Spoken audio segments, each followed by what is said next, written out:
NEWYou can now listen to Fox News articles. The moment Alec Baldwin accidentally discharged a .45 caliber revolver on the Rust movie set in Santa Fe in October, cinematographer Halyna Hutchins doubled over in pain, director Joel Souza stumbled back, and two camera operators ran over to help. But the man holding the gun didn't, according to a wrongful death lawsuit filed Tuesday. Baldwin did not offer any help to the victims, lawyers for Hutchins' widowed husband and son wrote in the complaint. After the gun went off, just 4 feet away from Hutchins, she said, "I'm hit," according to court filings. Souza yelled in pain after the bullet ricocheted through her body and into his shoulder. Crew members moved in to help, and medics rushed to the scene. Baldwin, allegedly, gave no aid. Hutchins ultimately died from her injuries, leaving behind her husband, Matthew, and son, Andros, who filed the wrongful death lawsuit. Baldwin and numerous co-defendants named in the suit, including armorer Hannah Gutierrez-Reed and assistant director David Halls, as well as production companies and producers, are accused of flouting industry-standard firearm safety guidelines. Chief among the claims is that guns should never be pointed at anyone unless absolutely necessary to do so on camera, according to industry guidance.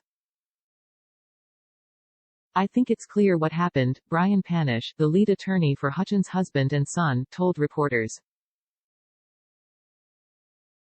Alec had the gun in his hand. He shot it. Halyna was killed. He also alleged that Baldwin had declined weapons training and that the movie's producers, which include Baldwin, were cutting corners and rushing the production. Complaint Hutchins' wrongful death by Fox News on Scribd A spokesperson for Baldwin did not immediately respond to a request for comment. Santa Fe authorities are also investigating Hutchins' death, which could result in criminal charges. According to previous court filings, Halls allegedly handed Baldwin the loaded revolver and told him it was cold, or safe to use, moments before the shooting.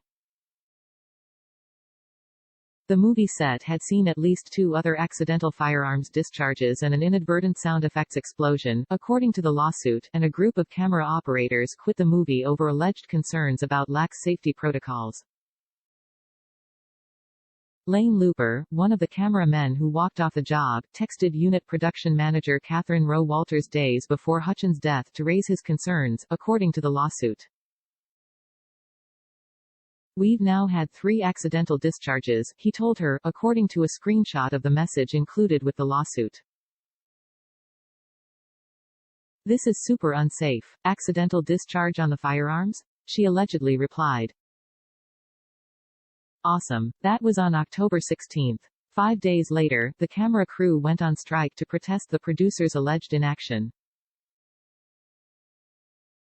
Just after lunchtime, Hutchins suffered fatal her injuries. Halyna Hutchins deserved to live, and the defendants had the power to prevent her death if they had only held sacrosanct their duty to protect the safety of every individual on a set where firearms were present instead of cutting corners on safety procedures where human lives were at stake, rushing to stay on schedule and ignoring numerous complaints of safety violations, the lawsuit alleges.